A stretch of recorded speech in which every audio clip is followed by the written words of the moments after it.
Buenas tardes, bienvenidos a una sesión más de este diplomado. Y bueno, hoy tengo el gusto de presentarles a mi compañera y amiga, la magistrada María del Pilar Azuela Boigas, que esta tarde nos acompaña y me voy a permitir leer una breve semblanza curricular de ella y posteriormente ya cederé el micrófono. La magistrada Azuela es abogada egresada de la Universidad Iberoamericana en la Ciudad de México, donde se tituló por excelencia académica, con gran experiencia en el área de impartición de justicia en materia de juicio de amparo y en el juicio contencioso administrativo. Realizó sus estudios de posgrado en el Centro de Estudios Superiores del Tribunal Federal de Justicia Administrativa, en donde cursó la especialidad en justicia administrativa y la maestría en esa misma rama. Cuenta con la acreditación del Consejo de la Judicatura Federal sobre transparencia, elaboración de versiones públicas, acceso a la información y protección de datos personales, así como diversos cursos y seminarios como Naturaleza Jurídica de la Secretaría de la Defensa Nacional, Seminario de Derecho Constitucional, Seminario Ley Federal de Procedimiento Contencioso Administrativo, Seminario Las Responsabilidades Administrativas en el Marco del Sistema Nacional Anticorrupción y Seminario Los Derechos Humanos en la Justicia Administrativa.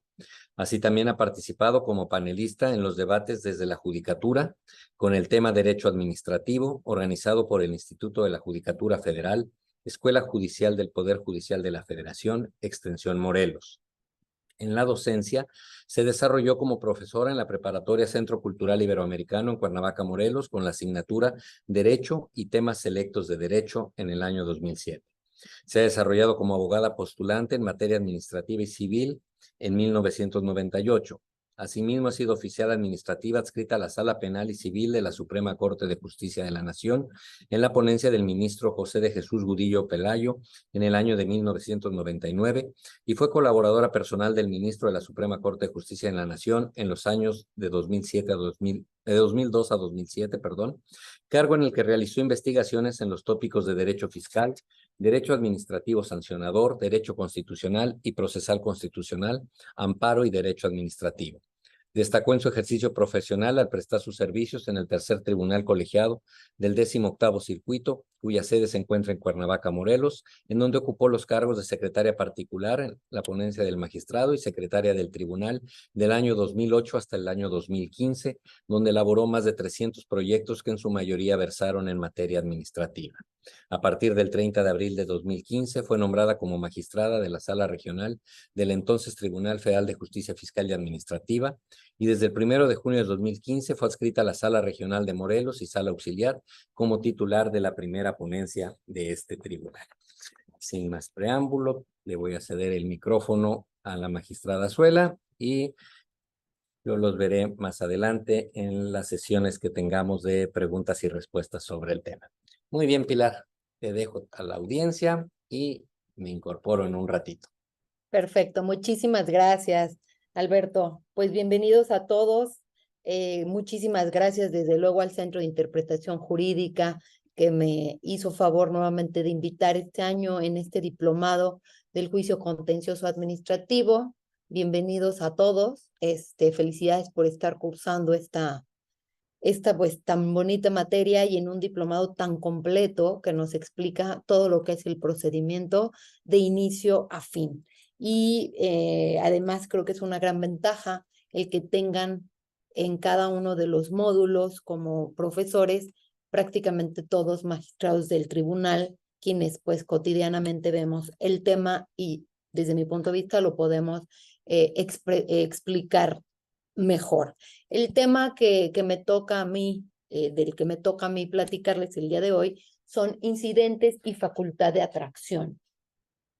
Le comentaba yo al magistrado Romo que evidentemente me faltó, obviamente, darle las gracias a mi querido amigo, mi querido compañero magistrado por invitarme, y le decía yo que me gustaba dar esta clase, si bien al final dejando las preguntas y respuestas que desde luego puedan tener de todos y cada uno de los incidentes que vamos a platicar, sí me gustaría que cada determinado periodo que veamos, terminemos un incidente, pues abrir la posibilidad de que si gustan hacer una pregunta en concreto y del tema específico que estamos platicando, pues tengan la libertad de hacerlo para que no se nos junte al final, que probablemente se les pueda olvidar la pregunta. Entonces, a través del apartado de preguntas y respuestas podríamos irlas viendo, o de lo contrario, como también lo dijo el maestro Romo, lo vemos al final.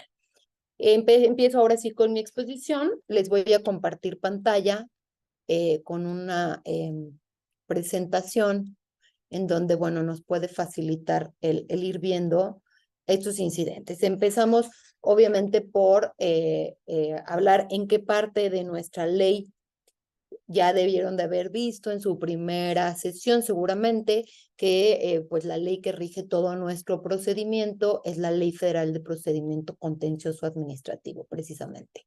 Y tenemos que los incidentes, primeramente están los incidentes de previo y especial pronunciamiento, están previstos en el artículo 29 de esta ley que les mencioné, y en caso de interponerse deben sustanciarse y resolverse antes de resolver el juicio, dado que su objeto puede modificar la resolución de fondo del asunto. También, conforme les vaya yo explicando cada uno de estos incidentes, me gusta compartirles, ya sea el rubro y contenido, o únicamente hacer alusión a algo del contenido, tanto de precedentes como de jurisprudencias que se han emitido por nuestro tribunal y que pueden acercarnos más al tema específico que estamos viendo. Como les mencioné, ¿qué significa esto de que sean de previo y especial pronunciamiento? Que precisamente se tiene que suspender el procedimiento, no se puede declarar el cierre de instrucción y mucho menos dictar la sentencia. Tenemos un precedente de sala superior que precisamente nos dice: incidente de previo y especial pronunciamiento, su promoción impide cerrar la instrucción. A eso se refiere esta famosa como frase, ¿no? Previo y especial pronunciamiento. Y en ese acuerdo, donde se inicia, se admite, se empieza a dar trámite al incidente, se debe de suspender el procedimiento. El primer incidente que vamos a ver es el incidente de incompetencia por materia, que está previsto en el artículo 29, fracción primera de la Ley Federal de Procedimiento Contencioso Administrativo. Cuando se presente un asunto en una sala regional que por materia corresponda conocer a una sala especializada, la primera se declarará incompetente y comunicará su resolución a la que en su opinión corresponde conocer del juicio, enviándole los autos. La sala requerida decidirá de plano si acepta o no el asunto. Si la sala lo acepta, comunicará su resolución a la requirente y a las partes. En caso de no aceptarla, se remitirá ante el presidente del tribunal, exhibiendo copia certificada de la demanda y de las constancias que estime pertinentes, a fin de que se someta el asunto al conocimiento de la sección que por turno le corresponda conocer. Se dice que en estricto sentido es en este momento cuando se integra el incidente. Esto es, les expliqué el procedimiento que se lleva a cabo en esta incompetencia por materia, y se los voy a poner de ejemplo.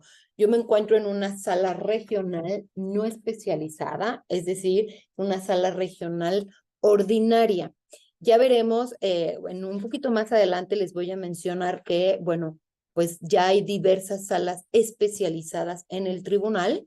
De hecho, se las voy diciendo para que me entiendan esta parte del procedimiento de llega a una sala ordinaria, como en la que yo estoy adscrita, advertimos que la materia del asunto es de una sala especializada y se la enviamos. Les voy a mencionar en el artículo 50 del reglamento del Tribunal Federal de Justicia Administrativa, nos establece cuáles son estas salas especializadas. Tenemos una sala especializada en materia de propiedad intelectual, otra en materia ambiental y de regulación, que si no mal recuerdo ya son dos en esta materia, que es la que en su momento probablemente no conocen del tema. Si quieren que se los amplíen, me dicen. No es mi tema hablarles del juicio en línea, porque no es una especialización, es más bien nosotros llevamos a cabo el juicio tradicional en papel y también el juicio en línea, pero anteriormente las salas ordinarias no veían el juicio en línea, únicamente tramitaban los asuntos de manera tradicional, es decir, por escrito. Y una de las salas especializadas, su especialización precisamente, era el juicio en línea. Como ya toda la República, todas las salas de la República manejamos el juicio en línea, esta sala que estaba especializada en juicio en línea, les digo que si no mal recuerdo, precisamente sigue ahorita existiendo como especializada de juicio en línea, versión anterior, únicamente con los asuntos que quedaron en trámite respecto de esa vía de tramitación. Y ahora, si no estoy mal, también está especializada en materia ambiental y de regulación. Es decir, ya hay dos en esta materia. Tenemos también, me parece que tres, tanto en la Ciudad de México como en Veracruz y en Monterrey. Tenemos salas especializadas en materia de comercio exterior. Tenemos en la Ciudad de México una sala especializada en materia de juicio de resolución exclusiva de fondo. Y tenemos en ley, aunque todavía no existen como tales, 5 salas especializadas en materia de responsabilidades administrativas. Estas, así de rápido les comento, sí están previstas en nuestra ley orgánica, sin embargo, no se han hecho los nombramientos y por lo tanto hay una sala también de la Ciudad de México, que es la que ve los asuntos de responsabilidad de servidores públicos tratándose de faltas graves. Ahorita solamente habría una especializada. Entonces, retomando lo que les estaba platicando en relación al incidente de incompetencia por materia, llega un asunto a la sala regional, por ejemplo, de Morelos, y uno advierte que no es competencia, es competencia de la sala especializada, por ejemplo, en materia ambiental. Entonces, nosotros como sala, ahorita les comento la legitimación, ¿quién puede? Eso significa, ¿no? O sea, ¿quién puede declarar que no es competente la sala, no el magistrado al que le llega el asunto? Como sala se tiene que emitir un acuerdo. Ese acuerdo dice, se considera que la sala que debe de conocer es la sala, en el caso que les puse, la sala en materia ambiental, se envía. Aquí vemos en el segundo paso, la sala a la que le llega el asunto decide si acepta o no la competencia. Si la acepta, pues simple y sencillamente comunica su respuesta a la sala de origen, es decir, en el ejemplo que les puse, a la sala de Morelos y punto, ¿no? La sala de Morelos lo manda archivar, porque ni siquiera es el expediente se mandó, la carpeta falsa, por así decirlo, y la sala especializada continúa conociendo del asunto. ¿Qué sucede cuando esa sala estima que tampoco es competente y que decimos que en estricto sentido ahí es en donde inicia el incidente de incompetencia por materia? Cuando esa sala especializada lo envía al presidente del tribunal para que él decida, digamos, se turne a la sección que corresponde y decida quién será la sala competente. Aquí vemos lo que les comenté anteriormente. Este incidente se da en razón de la especialización que ha tenido el tribunal a lo largo de los años, con el surgimiento de diversas salas que se enfocan en la resolución de juicios en materias determinadas. Esto también ya se los comenté, que están las salas especializadas de acuerdo al artículo 50 de nuestro reglamento. Antes de pasar a este juicio, a este nuevo incidente que ya dejé ver el título, que es la acumulación, les comento alguna jurisprudencia. Aquí tengo una de la segunda sección que nos dice: incidente de incompetencia por razón de materia entre las salas del Tribunal Federal de Justicia Fiscal y Administrativa. Reglas para su tramitación. Prácticamente lo que de su contenido advertimos lo mismo que les expliqué, cómo se da el procedimiento. Lo interesante de esta jurisprudencia es que si la sala que recibe el asunto, cuya sala de origen estimó que era competente, se estima también incompetente para conocer del asunto, esta jurisprudencia nos dice que esa sala deberá evitar devolverlo a la sala que se declaró incompetente en primer término, pues esto último contraviene lo establecido en los párrafos tercero y quinto del artículo 30 de la ley en cita y provoca la dilación. Necesariamente esto iría en contra de nuestro artículo 17 constitucional y que es una justicia expedita. En este sentido, también tengo otras dos aquí jurisprudencias que más o menos también ya les había platicado. Uno es que los magistrados instructores, seguramente en su primer módulo ya vieron la historia del tribunal, la estructura y las funciones, y ahí estoy segura debieron de haberles ya explicado cómo están conformadas las salas regionales y que integramos 3 magistrados. Quizás también les dijeron que se tramitan juicios en la vía sumaria y en la vía ordinaria. Brevemente les comento, cuando son en la vía sumaria, el magistrado instructor lleva todo el procedimiento, todo el trámite del juicio hasta su resolución. Sin embargo, bueno, y entonces como magistrado instructor está legitimado, la ley le permite llevar a cabo una serie de actos. Sin embargo, en este incidente que estamos viendo, es importante hacer la precisión de que el magistrado instructor no puede declarar que la sala es incompetente para conocer del juicio en atención a la materia y enviarlo a la sala que lo estima competente. En ese sentido, una jurisprudencia, la segunda sección, dice los magistrados instructores no tienen legitimación activa para hacerla valer. Sin embargo, tenemos otra que complementa y regreso un poco a la otra de evitar dilaciones procesales. ¿Qué es esto?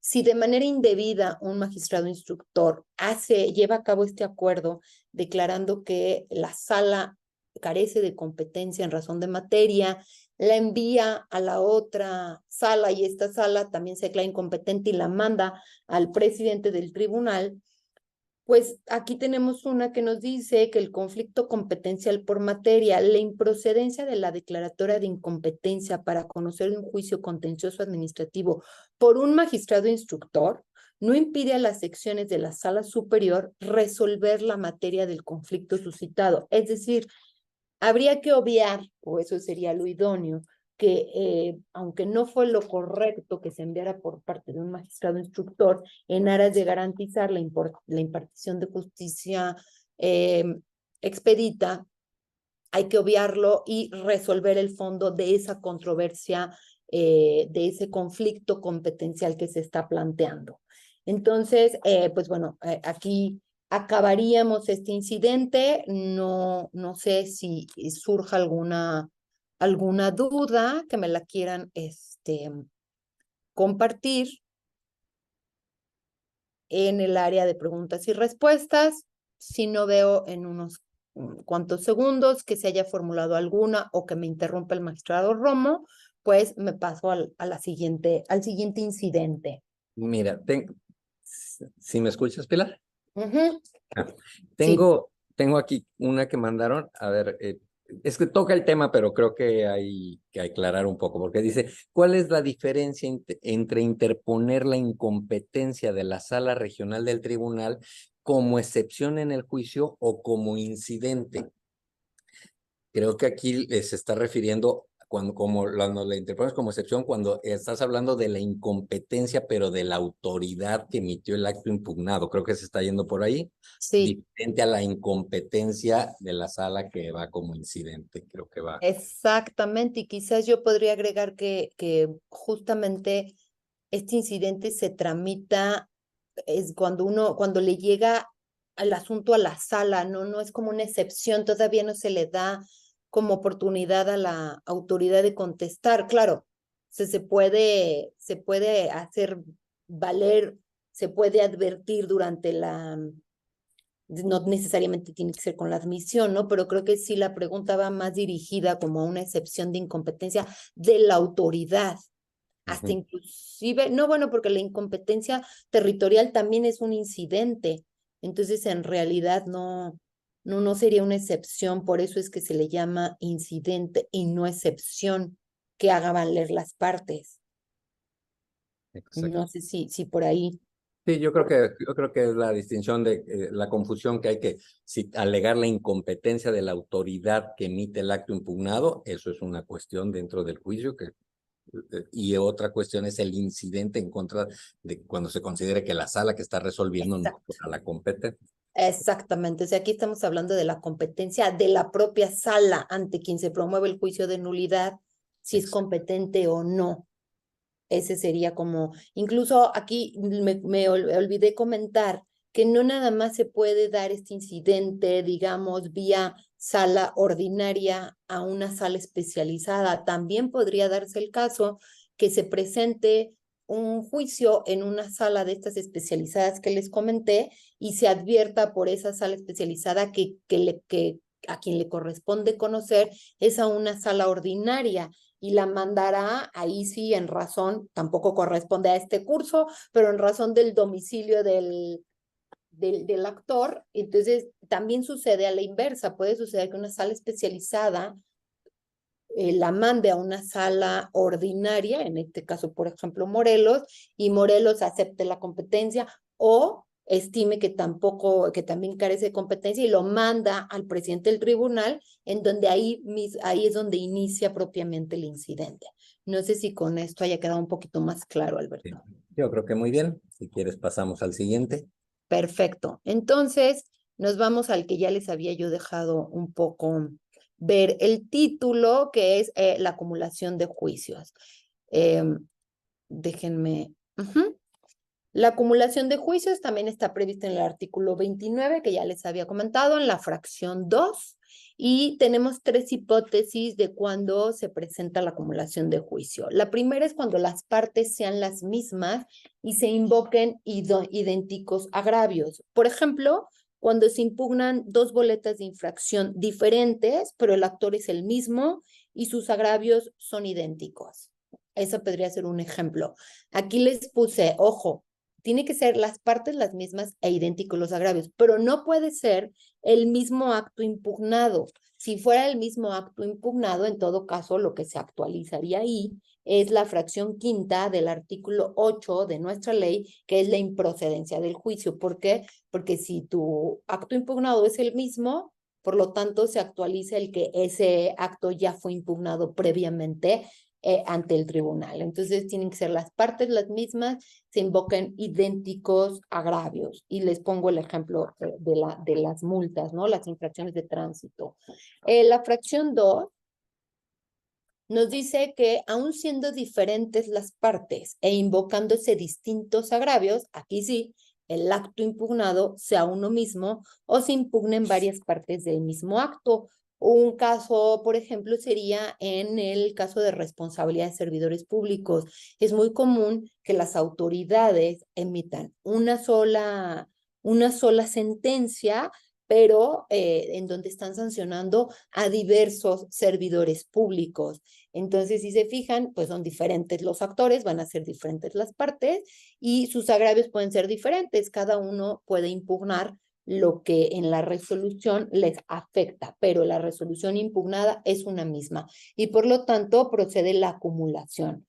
La tercera hipótesis es que independientemente de que las partes y los agravios sean o no diversos, se impugnen actos o resoluciones que sean unos antecedentes o consecuencias de otro. Por ejemplo, es algo muy común cuando se impugna el crédito fiscal y en otro juicio se impugna el PAE, es decir, el procedimiento administrativo de ejecución, es decir, el procedimiento en donde se pretende ejecutar ese crédito fiscal que estamos impugnando en otro juicio. Entonces, ahí vemos claramente que si las partes o los agravios son o no diversos, realmente el antecedente de ese procedimiento de ejecución, el antecedente es el crédito y entonces lo más conveniente es que se resuelvan en un mismo asunto. Eso es precisamente a lo que hace alusión esta palabra de acumulación de juicios. Otro ejemplo que les puedo dar es cuando se impugna la negativa ficta y la resolución expresa. También procederá a la acumulación. La negativa ficta, que es cuando uno le pide algo a la autoridad y en el lapso de 3 meses la autoridad no contesta, se entiende negada la petición de manera ficta. Pero también puede ser que posteriormente, digamos, ante esa negativa ficta y pasado el periodo que les comenté, se puede impugnar vía juicio de nulidad. Pero también puede ser que posteriormente la autoridad emita una resolución expresa. Pero como podrán darse cuenta, pues están íntimamente ligados, porque en una no obtuvimos respuesta de manera expresa y aún así procede el juicio de nulidad ante esa omisión de la autoridad. Y en el segundo caso ya tenemos la resolución expresa y por lo tanto lo que conviene es resolverlos en la misma sentencia y por lo tanto procedería la acumulación. Aquí justamente dentro de las particularidades de este incidente es que tiene como finalidad evitar que se dicten sentencias contradictorias sobre un mismo punto jurídico. El incidente de acumulación solo podrá plantearse respecto de expedientes que se encuentren tramitando en la misma vía. Esto es muy importante. Lo de la vía ya les había comentado, nosotros resolvemos tanto en la vía sumaria como en la vía ordinaria. No se pueden acumular juicios que estén tramitándose en diversas vías. Tienen que ser ambos ordinarios o ambos sumarios. Por ejemplo, en la otra parte de la diapositiva les pongo que sí procede, por ejemplo, cuando está tramitándose vía juicio en línea y vía tradicional, pero porque eso les comentaba anteriormente, porque esa es la forma de tramitación, ya sea de manera electrónica o en papel, pero la vía es la misma. Por eso es que para el caso en que proceda la acumulación y los juicios respectivos se estén sustanciando por la vía tradicional y en juicio en línea, el magistrado instructor requerirá a las partes relativas al juicio en la vía tradicional, es decir, el que está haciendo por escrito, para que en el plazo de 3 días manifiesten si optan por sustanciar el juicio en línea. En caso de que no ejerzan esa opción, se continuará en el juicio tradicional. Esta acumulación se solicita ante el magistrado instructor que esté conociendo del juicio en el cual la demanda se presentó primero. Esta es como la regla general.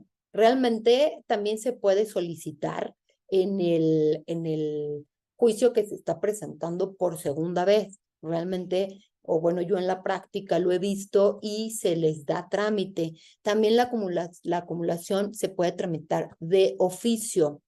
En cuanto al procedimiento, el magistrado que conozca de la acumulación en el plazo de 5 días deberá formular proyecto de resolución que someterá a la sala, la que dictará la determinación que proceda.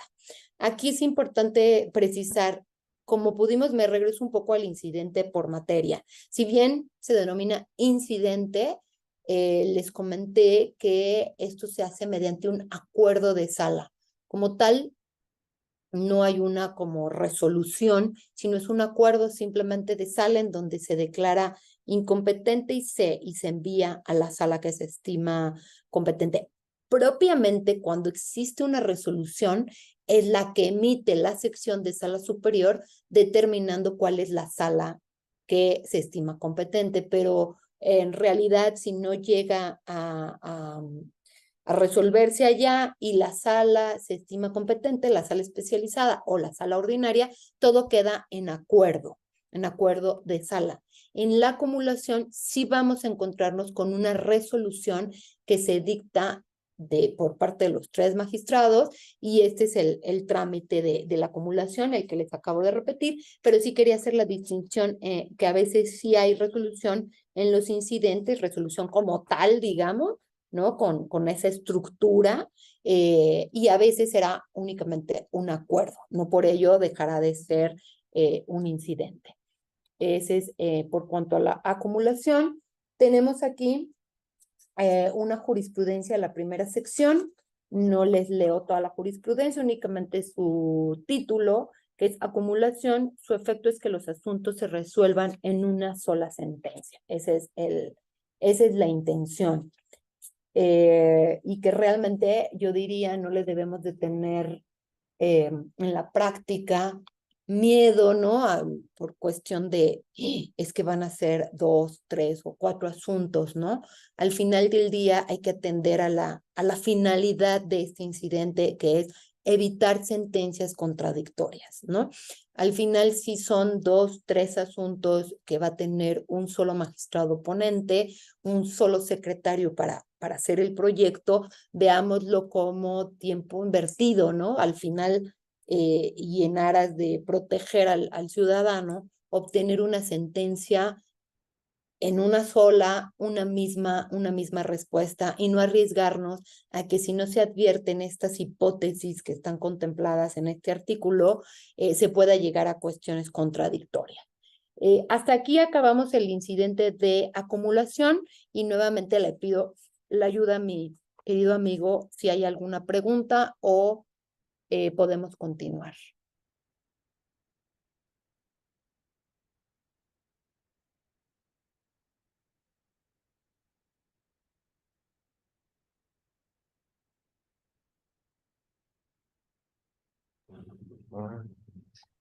Sí, tengo un par de preguntas aquí.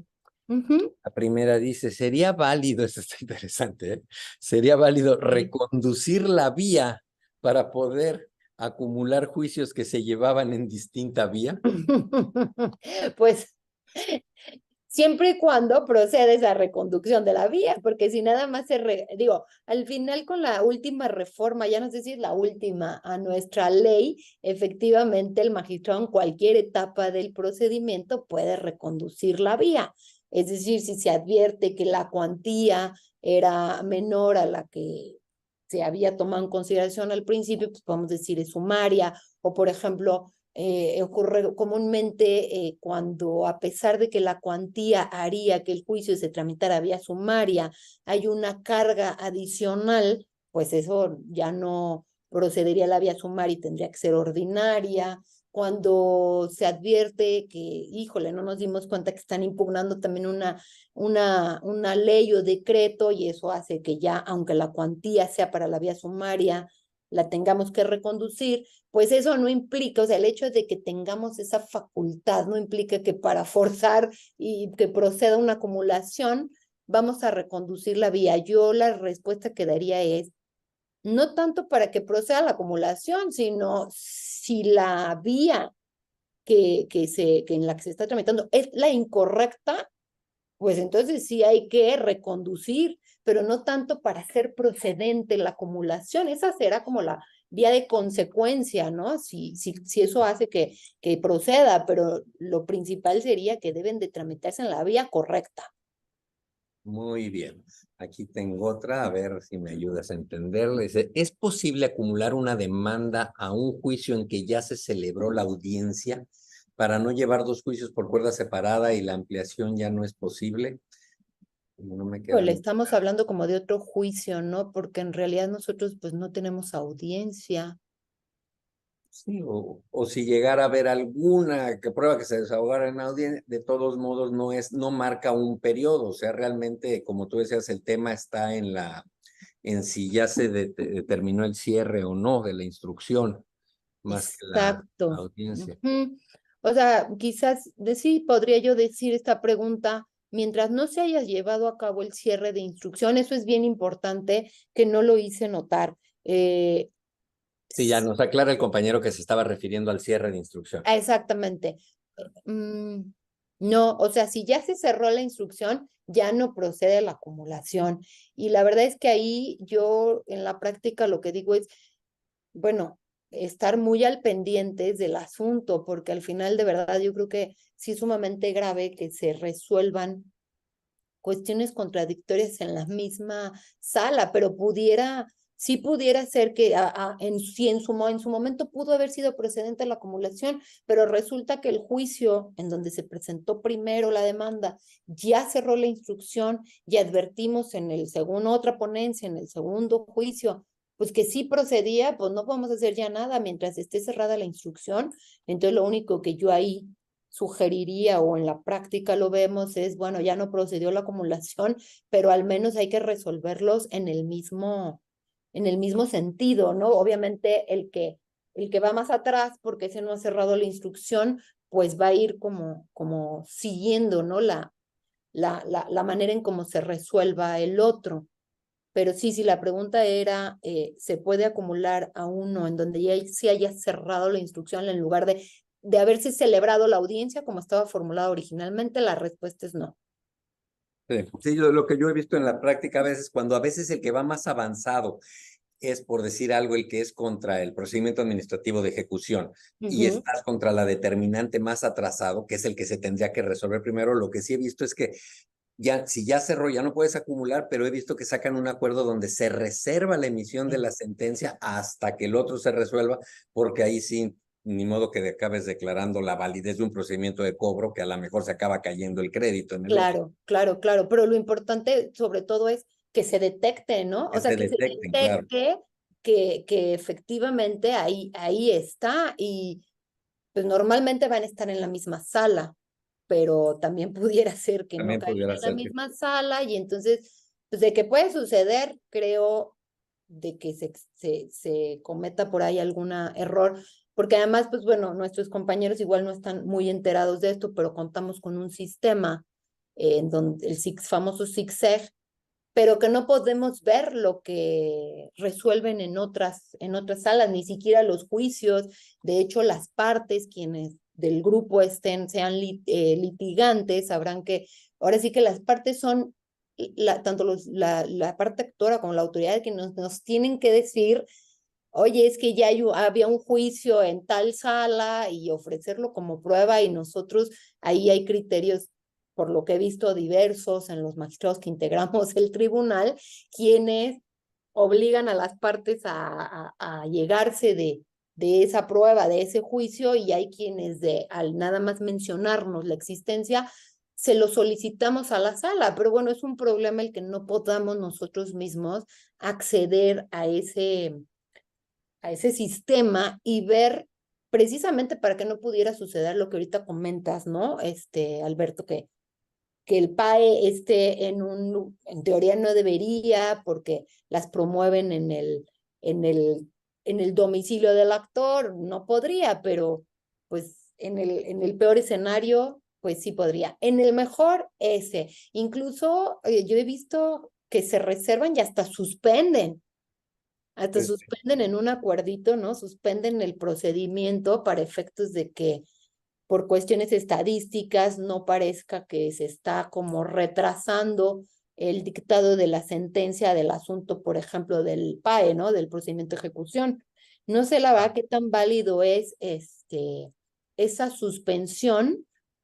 Jurídicamente es totalmente entendible, pues, mientras no se resuelve el crédito, pero bueno, nos enfrentamos ante la problemática de que al no ser los mismos ponentes, pues igual y la instrucción del juicio del crédito se está llevando a cabo más despacito, ¿no? Entonces, pues ahí siempre, si no se pudo ir a un acumular, yo recomendaría pues darle celeridad para que pudieran salir y ver desde luego el primer asunto para que en consecuencia salga el siguiente, ¿no? Como dice, si el crédito se declara nulo, pues en consecuencia se cae el PAE, ¿no?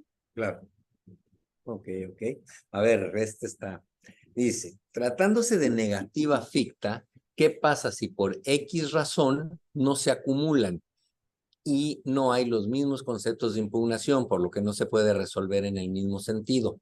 Y luego complementa diciendo, y consideramos que en esencia es la misma resolución, pero una atacada como ficta y otra como expresa. Nos parece que, digamos, los dos juicios en uno te fuiste contra la ficta, en otro juicio contra la expresa, no hay los mismos conceptos de impugnación, no se acumuló, y al haber distintos conceptos de impugnación, pues podrían salir en sentido. Pero ahí no habría contradicción, porque finalmente en todo ¿No? caso atacaste dos por distintos motivos, salvo tu mejor opinión. No sé si estoy entendiendo bien la pregunta. Sí, yo también creo, porque al final del día no hay que olvidar que la negativa ficta, si bien la autoridad no contestó, fue omiso en dar respuesta, en la contestación puede dar los fundamentos y motivos de esa negativa, o sea, es decir, se resolvió en sentido negativo. Estoy tratando de entender, ahora, pudiera ser que la expresa lo favorece. No sé si así esté formulándose la pregunta. Y entonces sería como la única manera, si la expresa no favorece, que desde luego parecería que no, porque si no, no le impugnarían. Si no favorece, pues va a ser en el mismo sentido. Creo que en eso coincidimos ambos. No serían contradictorias, aunque los proyectos pudieran desarrollarse de manera distinta en atención a los conceptos de impugnación que en cada una se desarrollen. Exacto. Pero pues en realidad la respuesta en ambas le causa perjuicio al actor. Nada más ahorita se me ocurrió que en la expresa termine sí dándole la razón, y en ese sentido pues sí podrían salir contradictorias, pero al final obtuviste lo que querías. En una mediante la nulidad, pues en ambas la nulidad, porque por ejemplo si se allana, bueno, incluso en esa sería hasta sobreseimiento. Sí, sí, sí, Porque ahí, no te afecta tu interés jurídico. claro, sí, sí, ahí ya sería otro panorama. Exacto, interesante la pregunta, pero un Sí, poquito difícil de descifrar, pero creo que de un primer momento podríamos decir que yo creo que no se podría dar el que se resolvieran en sentido contradictorio. Yo creo que se resolverían en el mismo sentido con consideraciones diferentes. sí. Nos aclara todavía el compañero, dice, la resolución tiene mismos motivos y fundamentos, pero la ampliación de la demanda, de la no ficta, o sea, de la expresa, quiero pensar, no tiene los mismos conceptos de impugnación que los vertidos en la demanda en el juicio contra la expresa. Ah, no, de la negativa ficta. La ampliación de la demanda de la Sí. negativa ficta no tiene los mismos conceptos de impugnación que los vertidos contra... Pero entonces nos da la razón en el sentido de que ambas resoluciones te están contestando contrario a tus intereses. Entonces, independientemente de cómo formulas tus conceptos de impugnación, la resolución es la respuesta que vamos a dar va a ir al mismo camino. Sí, sí, sí, realmente todo esto viene de la jurisprudencia esta de la Corte de que tienes las dos vías, a impugnar la vía ampliación o vía juicio nuevo. Nuevo juicio. Es donde podría darse esta situación ahí hipotética tan interesante que nos plantea el compañero, pero bueno, muy bien. Si quieres avanzamos con el siguiente tema. Perfecto. Perfecto. Nos vamos al siguiente incidente, que es el incidente de nulidad de notificaciones. Listo. Ahí estamos. Seguimos en nuestro artículo 29 de la famosa Ley Federal de Procedimiento Contencioso Administrativo, fracción tercera, y nos dice cuándo es procedente el incidente de nulidad de notificaciones contra las notificaciones dictadas en el juicio contencioso administrativo que se estimen ilegales.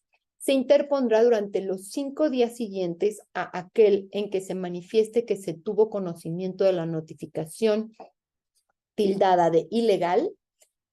Aquí por acá abajo les puse que las promociones de nulidad notoriamente infundadas se desecharán de plano. Se podrán ofrecer pruebas dentro del escrito de interposición de este incidente. En el acuerdo de admisión se deberá dar vista a la contraparte con un plazo de 5 días para manifestarse en relación a dicho incidente. Su resolución será colegiada y en caso de resultar anulada, se ordenará reponer la notificación y las actuaciones posteriores con orden de multa al actuario. Aquí hablo yo mucho de lo que sucede a partir de la reforma que fue en 2016, en donde se introdujo la figura del aviso electrónico. Al menos aquí, generalmente la nulidad, los incidentes de nulidad de notificaciones se dan en donde los argumentos son en contra, en realidad, del aviso electrónico. sin meterme mucho al tema de las notificaciones, porque propiamente ya debieron de haber sido materia de algún módulo o de alguno futuro. En nuestra ley prevé que se va a enviar un aviso electrónico y al tercer día de que se envíe ese aviso electrónico se publica en el boletín jurisdiccional. Pero se entiende hecha la notificación con la pura publicación en el boletín jurisdiccional. Esto lo especifica la ley. Yo, o al menos mi criterio, es ese. El aviso electrónico, yo creo que es una facilidad, una herramienta que se dio para las partes de conocer, porque en este aviso no nada más por decir que se les avisa que se les hará una notificación de algún acuerdo, sino que incluso se les anexa, se les adjunta el archivo y conocen el acuerdo desde antes y sin necesidad ya de ir a las instalaciones de las salas. Esto yo lo veo como una facilidad para las partes, pero la ley es muy clara en decir que cualquier error en el aviso, en el correo electrónico que se señale a donde se deberá enviar el aviso, cualquier error realmente queda, digamos, nulificado con la publicación en el boletín jurisdiccional. Entonces, si la notificación en el boletín se lleva a cabo de manera legal, el incidente de nulidad de notificaciones es infundado. Habrá quienes quizás digan sí, estuvo mal enviado el aviso, estuvo mal enviado el correo, no fue el que señalaron, y luego sobre todo que en los correos, si se va un punto de más, ¿no? Desde luego una letra equivocada, se va a otro correo. Sin embargo, yo sí hago mucho hincapié en que la ley establece que se entiende hecha con la pura publicación en el boletín jurisdiccional. Entonces, también aquí vemos lo que les comentaba de que los incidentes no necesariamente se resuelven mediante un acuerdo. Aquí dice será colegiada. Sí hay como un pequeño procedimiento porque se le da vista a la contraparte y se resuelve mediante una resolución que desde luego es emitida por los 3 magistrados, es decir, en sala. Dentro de las jurisprudencias que destaqué, pues realmente tenemos una de sala superior que nada más dice lo de los 5 días que se tienen a partir de la fecha que se dice tener conocimiento, dice incidente de nulidad de notificaciones, cómputo del plazo para su interposición. Igual otra, también de sala superior, incidente de nulidad de notificaciones, el plazo para promoverla inicia a partir del día siguiente al que el promovente tuvo conocimiento de la diligencia de notificación de una sentencia definitiva, aun cuando ya se haya declarado su firmeza. Miento, esta no dice lo mismo. Este es importante. Hablamos y empecé diciéndoles que íbamos a platicar de los incidentes de previo y especial pronunciamiento y que esto es, suspenden el procedimiento, tienen que dictarse antes del cierre de instrucción. Para aquí encontramos una pequeña excepción. También procede el incidente de nulidad de notificaciones respecto de nuestra sentencia definitiva y a eso hace alusión la jurisprudencia que les mencioné. Aún habiéndose declarado la firmeza, si una de las partes viene a decir fue indebidamente notificada la sentencia, deberá de presentarlo dentro de los 5 días posteriores a la fecha en que dice que la conoció y se tramite el incidente y tendrá que demostrar que fue hecha de manera ilegal. Realmente también aquí acabamos con este incidente. No sé si hay preguntas. Sí, tenemos una por aquí.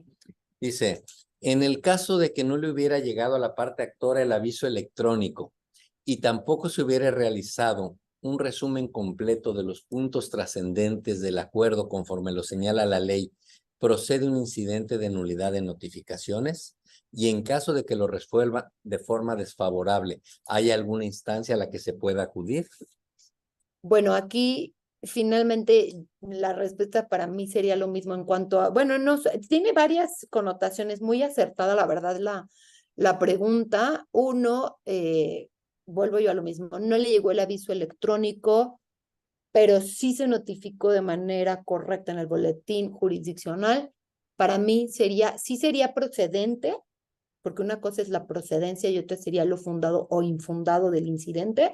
Sí sería procedente, pero sería infundado desde mi punto de vista, porque insisto, la ley es muy clara en que el aviso electrónico no forma parte de la notificación, y con que se acredite que la publicación fue legal, sería infundado. Ahora, la parte en donde habla del resumen completo de los puntos trascendentes, hasta donde yo recuerdo, esto de esta obligación que se tiene de la síntesis, que se envía junto con el aviso, viene no en nuestra ley, sino en unos lineamientos para la notificación electrónica que se publicaron, digamos, de manera paralela a la reforma.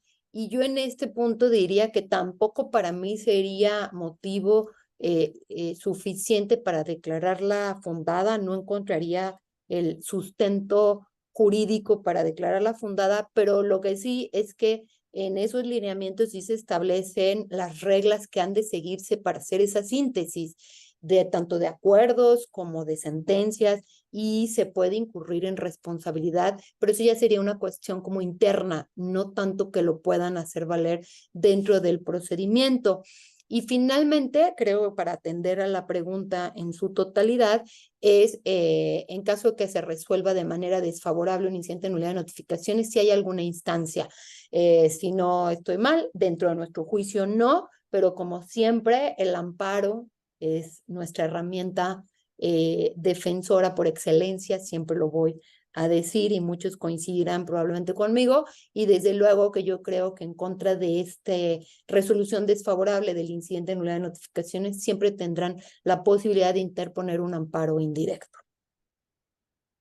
Bien, nos aclara el compañero que cuando se refiere al resumen, pero se refiere al resumen que tiene que ponerse en el boletín, no en el aviso. Pues mi respuesta sería la misma.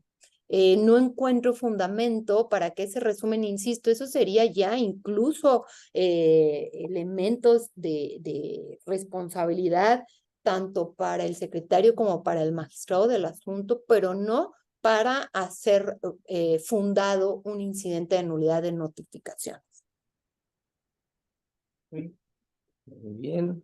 Bueno, de todos modos, como bien decías, hay todo un módulo de notificaciones que más adelante nos compartirá el magistrado César Irigoyen, y te agradecen los comentarios en tus respuestas. Seguimos, siguiente. Nada que agradecer, gracias a ustedes por las preguntas, qué bueno que lo van a ver más a detalle. Espero coincidir con el magistrado Irigoyen, y si no, pues bueno, sabrán que, pues bueno, esto luego es cuestiones de criterio. Sí me gustaría agregar que muchas veces nosotros, no sé bien en qué artículo, pero tenemos la facultad siempre como magistrados instructores de ordenar la regularización del procedimiento cuando advertimos alguna omisión, algún error. Entonces, finalmente, no hablando del incidente, si realmente sí advertimos que hubo un error en la cita del correo electrónico de alguna de las partes, sobre todo la parte actora, porque las direcciones de correo de las autoridades ya deben de estar en otro sistema que consultamos, de que les comenté, de juicio en línea. Entonces las autoridades no es que señalen su correo, ese por obligación debe de estar ya en nuestro como catálogo. Si uno advierte dentro de la tramitación del expediente que realmente sí cometimos un error, pues ni siquiera habría necesidad de esperarse un incidente de nulidad de notificaciones. Con esa facultad que les menciono de regularizar y subsanar cualquier error, cualquier omisión, podríamos ordenar que se lleve a cabo nuevamente una notificación toda vez que advertimos que estuvo mal la dirección de correo. Sigo, esto fue nada más como pues para indicar que no todo, no estoy negada, no, no nos equivocamos, sí podemos, pero ya en un incidente, desde mi punto de vista, sería infundado. El incidente que sigue es la recusación por causa de impedimento, previsto en el mismo artículo 29, pero en su fracción cuarta. Es procedente en relación con magistrados y peritos terceros. Hay varios supuestos, se los voy a leer, están aquí en la diapositiva. Los supuestos de impedimento. Uno es que tenga interés personal en el negocio. Dos, que sean cónyuges, parientes consanguíneos, afines o civiles de alguna de las partes o de sus patronos o representantes, en línea recta sin limitación de grado y en línea transversal dentro del cuarto grado por consanguinidad y segundo por afinidad. Tercera hipótesis para el impedimento es que hayan sido patronos apoderados en el mismo negocio. Cuarto, que tengan amistad estrecha o enemistad con alguna de las partes o con sus patronos o representantes. 5, que hayan dictado la resolución o acto impugnado o hayan intervenido con cualquier carácter en la emisión del mismo o en su ejecución. Sexto, que figuren como parte en un juicio similar pendiente de resolución. Séptimo, estén en una situación que pueda afectar su imparcialidad de forma análoga o más grave de la mencionada.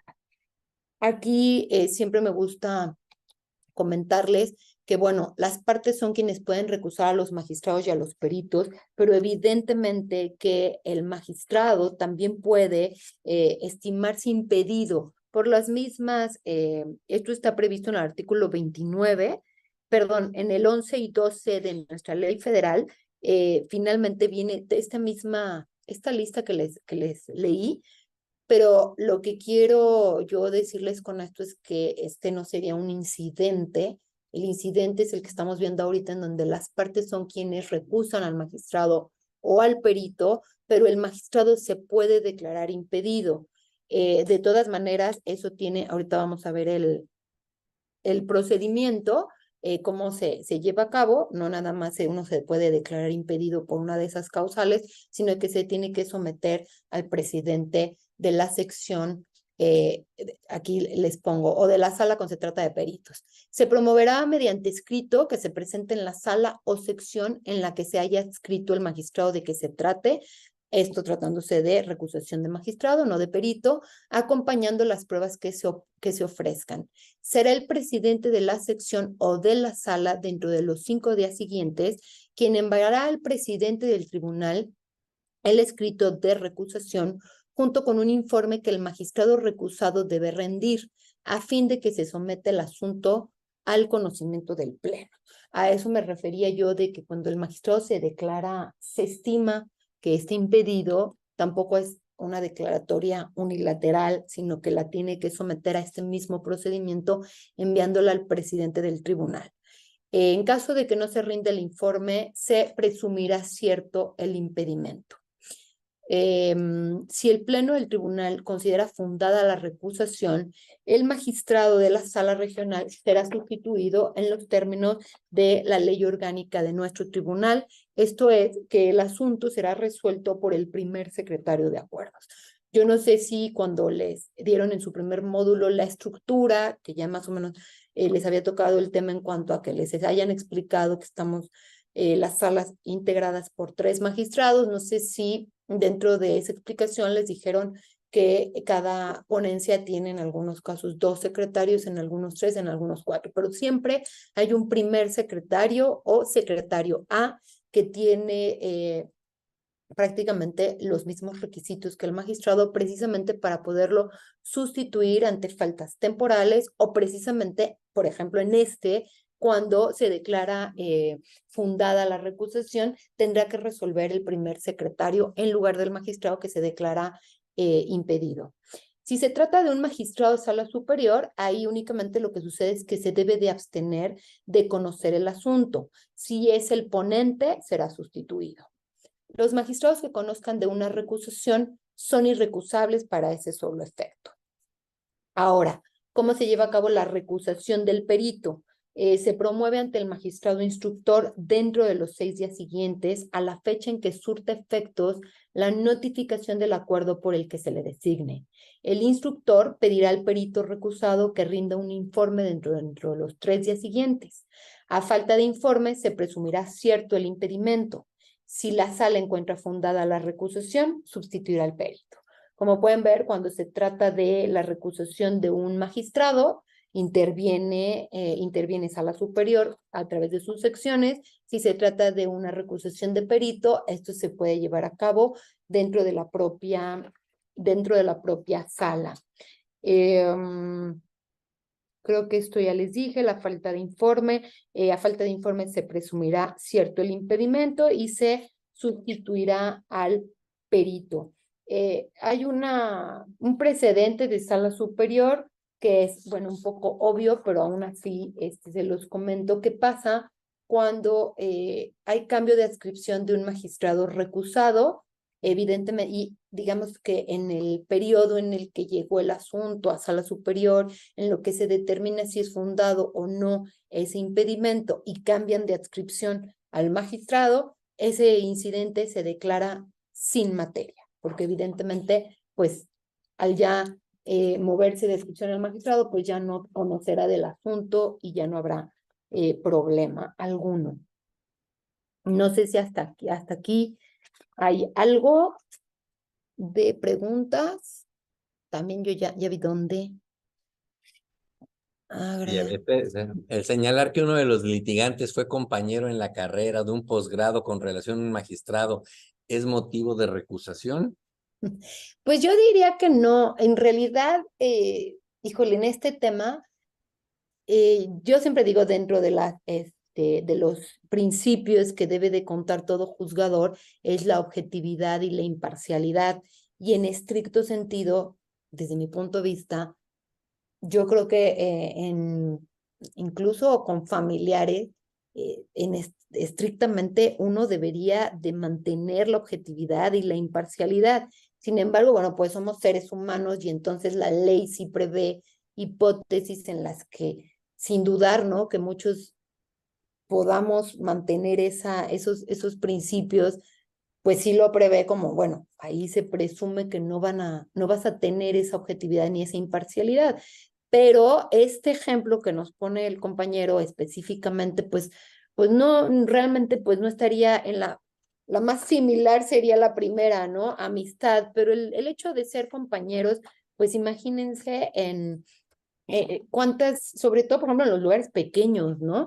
En ciudades pequeñas, pues muchas veces pudiste haber conocido a los litigantes o incluso a la autoridad, pero pues en realidad el ser compañero no te lleva a tener una amistad, ni tampoco una enemistad, que serían casos en los que sí se actualizaría el impedimento, pero si es únicamente fue compañero de carrera o posgrado, pues realmente para mí no sería un motivo de recusación. Ahora, ante la duda, por un lado, si, digamos, uno duda, híjole, será en el caso no del incidente, sino de que uno se declara impedido, hay duda, yo diría, ante la duda, mejor pregunto, ¿no? Y mejor pues lo mando y señalo y ya me dirán si es fundado o no lo es. Y en el caso de la recusación del magistrado, pues se puede plantear y nuestra obligación como sala es remitirlo y ya será la sala superior a través de sus secciones quienes determinen lo conducente.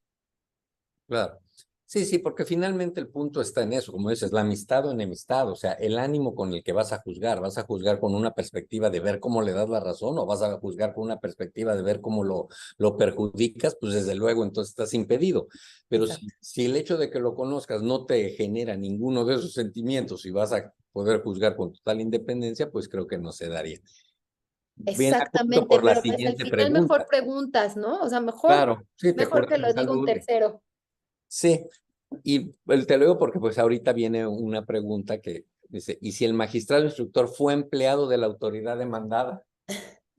Pues es que también, o sea, ahí creo que sí estaríamos, ahora sí que me voy a ir a la listita, ¿no? Porque finalmente dice, por ejemplo, las 5 dice, hayan dictado la resolución o acto impugnado, bueno, en este no lo dictaron, pero dice, o han intervenido con cualquier carácter en la emisión del mismo o en su ejecución. Pues ahí podría, o sea, si el magistrado que ahora, o si que ahora es magistrado, instructor, fue empleado de la autoridad demandada, es porque en el momento en que se emitió esa sentencia, desde mi punto de vista, pues intervino con algún carácter.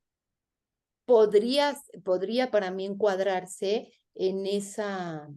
en esa fracción y por lo tanto podría estar, estar impedido. Creo que en este es más clara que la del compañero, ¿no? El ser compañero puede ser que no tengas ese ánimo, pero aquí también puede ser que no tengas ese ánimo, pero creo que sí encuadra más en un supuesto que está previsto, que es el que les mencioné, ¿no? O sea, Sí, intervenido con tendría que ser. cualquier carácter. No soy la autoridad que lo emitió, pero era su subalterno. Híjole.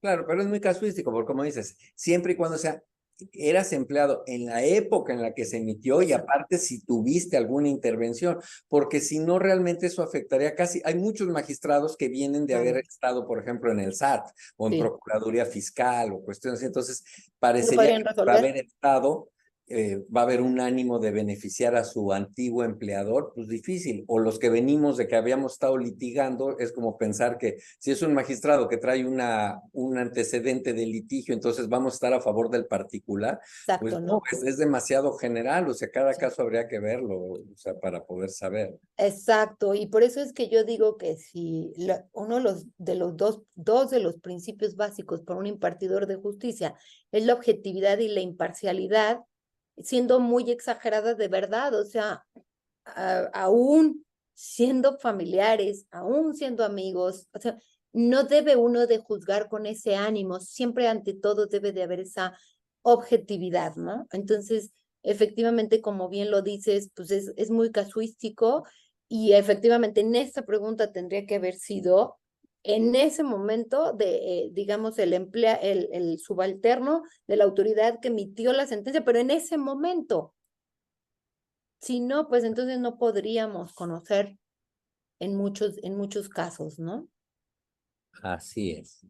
Muy bien, pues ya no hay más en este tema. Si quieres, pasamos al siguiente. Perfecto. Seguimos con la reposición de autos. Esta sería ideal que no existiera porque pues prácticamente esto es cuando yo lo traduciría por alguna causa. Bueno, desafortunadamente, no sé, esto es una plática coloquial, pero ahora pensé mucho a nuestros compañeros de Acapulco con el huracán. Y híjole, ¿cuántas reposiciones de autos no van a tener que hacer? Porque la traducción de una reposición de autos es que finalmente, pues por alguna causa se hayan extraviado. Y entonces, por ejemplo, en el caso este de nuestros compañeros de Acapulco, yo pensé eso porque la verdad no sé bien cómo habrán quedado los expedientes, pero muy probablemente se hayan perdido, ¿no? Entonces, ¿cómo se van a poder recuperar? Pues a través de este incidente de reposición de autos, se tramita a petición de las partes o del magistrado instructor. Lo encontramos en el mismo artículo 29 que les he repetido varias veces en la fracción quinta. ¿Y cuál es este procedimiento? El procedimiento que se lleva a cabo. Las partes o el magistrado instructor de oficio solicitan se sustancie el incidente de reposición de autos, para lo cual se hará constar en el acta que para tal efecto se levante por la sala la existencia anterior y la falta posterior del expediente o de las actuaciones faltantes. Pudiera ser que se pierde todo el expediente o únicamente alguna actuación. Se levanta esta acta por parte de la sala y se dice existió antes. Para esto nos sirve muchísimo este famoso zigzag que les comenté anteriormente. A partir de la fecha de esta acta quedará suspendido el juicio y no correrán los términos. Con el acta se dará vista a las partes para que en el término de 10 días prorrogables, exhiban ante el instructor en copia simple o certificada las constancias y documentos relativos al expediente que obren en su poder a fin de reponerlo. Una vez integrado, la sala en el plazo de 5 días declarará repuestos los autos, se levantará la suspensión y se continuará con el procedimiento. Esto es, una vez que las partes allegan de estos elementos que les dijimos existían antes, ahora no existen, allegan ya sea en copias simples o copias certificadas, se hace una pequeña resolución en donde se declaran repuestos, se levanta la suspensión y se continúa con el procedimiento. Cuando la pérdida ocurra encontrándose los autos a disposición de la sala superior, se ordenará a la sala regional correspondiente proceda a la reposición de autos, y una vez integrado el expediente se remitirá el mismo a la sala superior para la resolución del juicio. Aquí nos adelantaríamos un poquito al último tema del que vamos a platicar hoy, que es la facultad de atracción. La facultad de atracción es cuando por diversas hipótesis que se surten, la sala superior atrae el asunto para ser ella quien lo resuelva. Sin embargo, el trámite del juicio lo lleva a cabo la sala regional. La sala superior no tramita ningún juicio, únicamente resuelva. Entonces, esta hipótesis que les puse en la reposición de autos es precisamente si la pérdida ocurre cuando ya digamos que se mandó el expediente para resolución a sala superior. Si sucede eso, la sala superior no va a ordenar el incidente, lo devuelve a la sala regional para que sea ella quien ordene la reposición de autos. También un incidente muy pequeño, pero si surge alguna pregunta. No, ¿verdad? Gracias. No, no tenemos. Perfecto. Ya encontré la casilla para verla. Tenemos la interrupción por causa de muerte, que es la que sigue, está prevista en la fracción 6. La interrupción por causa de muerte, disolución declaratoria de ausencia o incapacidad.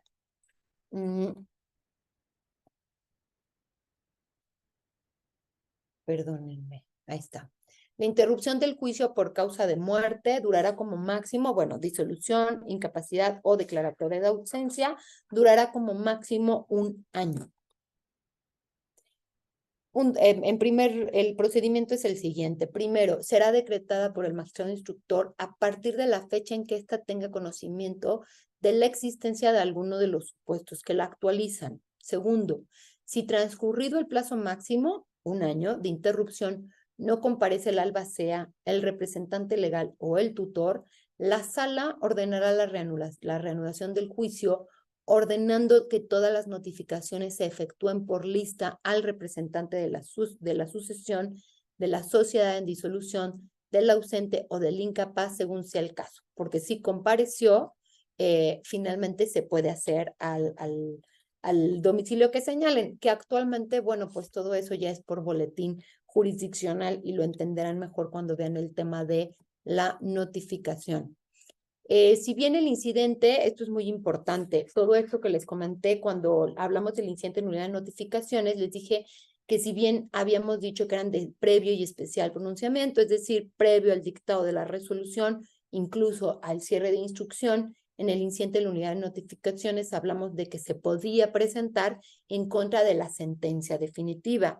Este incidente de interrupción por causa de muerte también estamos hablando dentro del procedimiento antes del cierre, pero también se puede presentar cuando estemos en etapas de ejecución, y esto es muy común en asuntos de pensiones. Igual en su primer módulo, seguramente vieron dentro de nuestra competencia está ver los asuntos de pensiones con cargo al Instituto de Seguridad Social y Servicios de los Trabajadores del Estado, del ISSSTE. En esta etapa sucede mucho que vienen a decirnos que falleció el actor. Entonces, a pesar de que ya estamos en esta etapa, se apertura el incidente de interrupción por causa de muerte, que justamente tiene como periodo máximo el de 1 año, en donde se solicita que se presente el albacea de la sucesión, y si no, pues se ordena la notificación por boletín. El hecho de que después de ese año se levante la suspensión, a pesar de estar en etapa de ejecución, se levanta la suspensión de esta etapa de ejecución, eso no significa que la autoridad ya no tenga que cumplir por el hecho de que no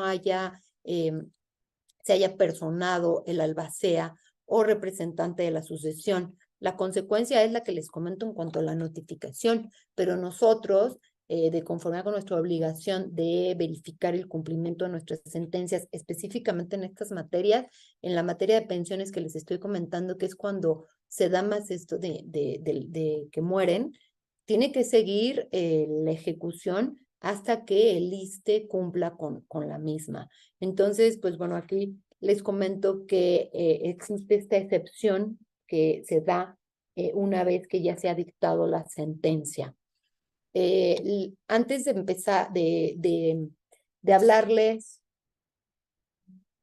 aquí encontré una tesis, es una tesis aislada. Interrupción del juicio debe decretarse por el magistrado instructor por causa de muerte del actor, pues de no ser así significa una violación sustancial que impide la emisión de una sentencia de fondo. Esto es para el caso de la regla general, que es cuando surge dentro del procedimiento antes del cierre de instrucción. Todos estos fueron incidentes de previo y especial pronunciamiento, y hay otros que no lo son así, y ahorita se los explico, pero veamos las generalidades de los incidentes. El juicio se suspende en el principal hasta que se dicte la resolución. Aquí me regresé. Vamos a los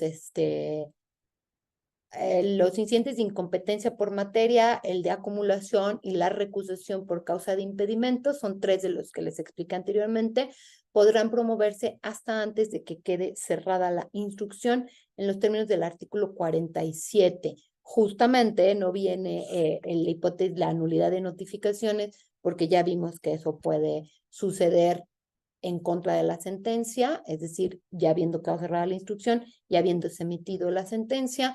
La interrupción por causa de muerte se puede dar también de manera en la etapa de ejecución, y entraríamos ahora sí a los incidentes que no son de previo y especial pronunciamiento. Pilar, ¿te puedo interrumpir tantito? Claro, A sí, ver, perdón. entraron 2 preguntas. Una va en función al incidente de reposición de autos, te la leo. Sí. Dice, en el caso de que cada una de las partes presente los documentos que tengan en su poder, ¿qué pasaría si éstas adjuntan documentos que no habían sido presentados al inicio? Muy interesante. Yo creo que en eso nos ayuda el ZigZag, que es el sistema interno que tenemos, en donde todo, digamos que todas las promociones, todos los acuerdos están cargados en el sistema. Si bien es cierto que no, digamos, las promociones no se digitalizan por completo, pero sí se sube el acuerdo. Creo que a través de esa herramienta nos podríamos dar cuenta que eso no fue presentado. De ahí que la primera acta que se levanta con la existencia anterior debe de ser muy clara en qué es lo que existía anteriormente. Pero pues la verdad es que es muy acertada la pregunta. Pudiera ser que por ahí una parte presenta algo que no lo había presentado en un inicio, y quiero pensar que a través del sistema de esta herramienta que tenemos nos podríamos dar cuenta que eso nunca formó parte del antes, ¿no? Y por lo tanto esa se tendría por no presentada para formar parte de esa reposición de autos. No sé si con esto me expliqué.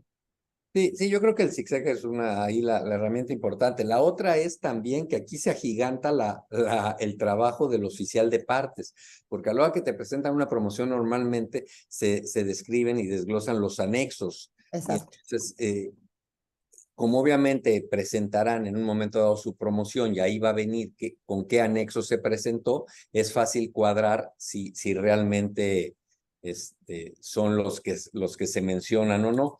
Y también está la contraparte, ¿no? O sea, que si de pronto le quieres meter un gol, pues posiblemente brinque diciendo, oye, jamás presentaste tal o cual documento, ¿no? Y nuevamente el acuse con la descripción de anexos puede ser relevante. Pero es Claro, pero pues interesante la pregunta. el acuse no necesariamente pudiera también haberse extraviado, ¿no? El nuestro, pero el de las partes, cuando Claro, presentan, en el de ellas claro. sí podría. Entonces, pues bueno. Por eso es bien importante hablar también del equilibrio procesal, ¿no? O sea, por eso aquí las partes nos tienen que ayudar, ¿no? Como dices, si por ahí uno le pretende meter gol, pues ojo, ¿no? Aquí yo tengo y no fue así. Claro. La siguiente pregunta me imagino que tiene que ver con la suspensión del procedimiento por muerte, porque nos pone el compañero, ¿se debe emitir una sentencia al final del plazo citado como máximo, o mediante acuerdo se reanuda? O sea, me imagino que Sí, suspendes por un año y al reanudar ¿Lo haces vía que una sentencia o vía un acuerdo? Yo creo que sí es esa la pregunta. La verdad es que al menos en nuestro caso no es sentencia, es acuerdo. Es mediante un acuerdo, sí, de sala, pero no tiene la estructura de una resolución. O sea, realmente nada más se dice, es un vistos, ¿no? Tomando en consideración que en fecha tal, un año antes o más, ¿no? Porque luego se nos va un poquito, se dictó la suspensión por la muerte del actor, se levanta la suspensión y se sigue con el trámite. Realmente es un acuerdo de sala, no es una resolución y la ley no lo prevé exactamente como una resolución. Lo que la ley prevé es como el procedimiento que hay que seguir, el tiempo máximo que se debe de dar, pero se puede resolver mediante acuerdo. Bien. En la siguiente nos preguntan, dice, en el caso de la interrupción por causa de muerte en la ejecución del fallo, en tema de pensiones, caso en concreto, actualización de la pensión, ¿quién es la parte legítima para continuar la ejecución del fallo? ¿Alguno de los herederos o la persona que heredará la pensión o cualquiera de estos? No, sería quien acredite ser el albacea de la sucesión. Esa es la persona que tendría la legitimación para continuar la ejecución del fallo. De hecho, nos tienen que demostrar que son que ya fueron declarados. A veces vienen y dicen, es que estoy en proceso, ¿no? En el proceso de sucesión, para que ella sea la parte legítima, pero con independencia de ello, recuerden lo que les dije, nosotros tenemos que continuar con la ejecución del fallo. Otra cosa sería a quién le van a dar esa actualización, ese monto. Pero con independencia de que, por ejemplo, todavía estén en el trámite de la sucesión y no nos logren acreditar que ya son los albaceas y que son, ahora sí que ya se puede, incluso en nuestro caso, cambiamos incluso el nombre del actor y ya le denominamos albacea viene de, y cambiamos como el nombre, ¿no? Y ya se dirige todo hacia esa persona. Pero sería la albacea. De lo contrario, se sigue con la ejecución hasta que pues aparezca. Así es. Muy bien, ahora sí, si quieres, continuamos. Perfecto. Aquí yo lo que les estaba comentando es que los que no son de previo y especial pronunciamiento, pues yo tendría mis dudas porque al final se supone, aquí nos dice que continúa el trámite del proceso, pero vamos a ver en el primero, que es la incompetencia en razón de territorio, pues en realidad, ahorita lo van a ver cuando les diga el procedimiento, pues en realidad no continúa porque la incompetencia en razón de territorio también nos la hacen valer. Nosotros tenemos que enviar el expediente al presidente del tribunal, entonces pues también en realidad suspende. Esa sería como una inquietud mía de hasta dónde no es de previo y especial pronunciamiento, porque en realidad no es que se pueda seguir el procedimiento. Está en el artículo 30, ya cambiamos, ya no estamos en el 29, ya estamos en el 30. Ya les había yo anticipado un poquito en cuanto a la competencia territorial. Las salas regionales serán competentes para conocer de los juicios por razón de territorio de conformidad con lo previsto en el artículo 34 de la Ley Orgánica del Tribunal Federal de Justicia Administrativa. ¿Y qué nos dice? Que atiende al domicilio fiscal del actor. Ese es el que va a determinar cuál es la sala competente en tratándose de territorio. ¿Quiénes lo pueden promover? La autoridad demandada o el tercero interesado. Aquí siempre les platico la experiencia que yo tuve en relación a las salas de nueva creación. Prácticamente ahorita, si no me equivoco, nada más habrá 2, máximo 3 estados de la República que no tienen sala regional. Pero yo decía, cuando por ejemplo Morelos no existía, quienes conocían de los juicios cuya domicilio fiscal del actor estaba en Morelos, las salas competentes eran las salas metropolitanas, las que están en la Ciudad de México. Cuando se crea la sala de Morelos en 2015, nos mandan los asuntos precisamente cuyo domicilio del actor estuviera acá. Sin embargo, ese procedimiento se llevó a cabo con la ayuda de los informáticos de una delegación TITS que se llama, que bueno, al final del día son los que manejan este famoso zigzag del que les he platicado, y hicieron como un filtrado, y entonces mandaron los asuntos. Entonces yo me cuestionaba, bueno, el incidente en razón de incompetencia por territorio, si únicamente lo puede hacer valer la autoridad demandada o el tercero interesado, el actor no. ¿Qué sucede si en ese caso, cuando se abre la sala de Morelos, por un error de tecnología, se envía un asunto a Morelos cuando el domicilio fiscal del actor está en la Ciudad de México? Y yo decía, bueno, pues es que es una cuestión que el legislador no previó y por eso no viene en el artículo, pero que podría interpretarse de manera favorable y darle entrada a ese tipo de incompetencia territorial promovida por la actora, en ese caso que es muy sui generis. Sin embargo, se los cuento como una anécdota, como una experiencia, como una inquietud.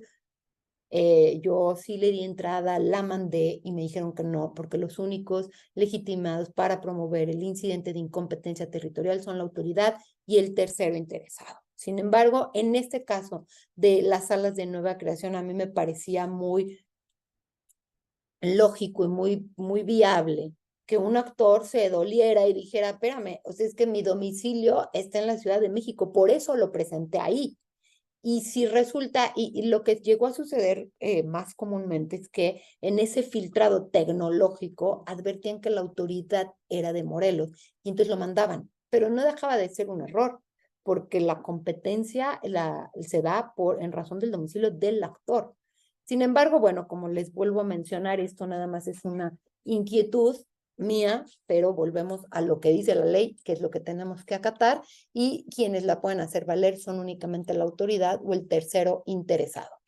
¿Cuáles son los requisitos? Acudir ante el presidente del tribunal con la documentación necesaria.